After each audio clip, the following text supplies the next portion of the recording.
ప్రభువైన యేసుక్రీస్తుని పేరిట మీ అందరికీ శుభములు తెలియజేస్తున్నాను. మార్కు సువార్త 14:18 వారు కూర్చుండి భోజనము చేయుచుండగా యేసు మీలో ఒకడు అనగా నాతో భుజించుచున్నవాడు నన్ను అప్పగించునని నిశ్చయముగా మీతో చెప్పుచున్నానని వారితో చెప్పాను. ఈ వాక్యం యేసు ప్రభు తన శిష్యులతో చివరి భోజనం చేసే సమయంలో చెప్పిన మాటలు.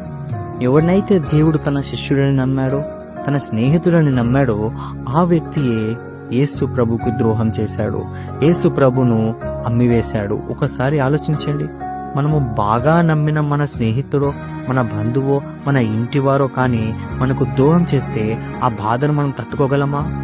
తట్టుకోలేము కదా.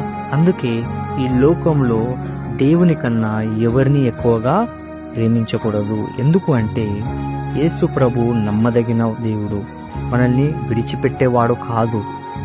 మన కష్టంలో, దుఃఖంలో, శ్రమలో మనకు తోడుండేవాడు. కాబట్టి బయటికి దేవునిపై భక్తి కలిగి ఉంటూ మన హృదయంలో సాతానికి చోటు ఇయ్యక దేవునికి నమ్మకంగా మనము జీవించాలి. దేవుడు మిమ్మల్ని దీవించునుగాక. ఆమేన్.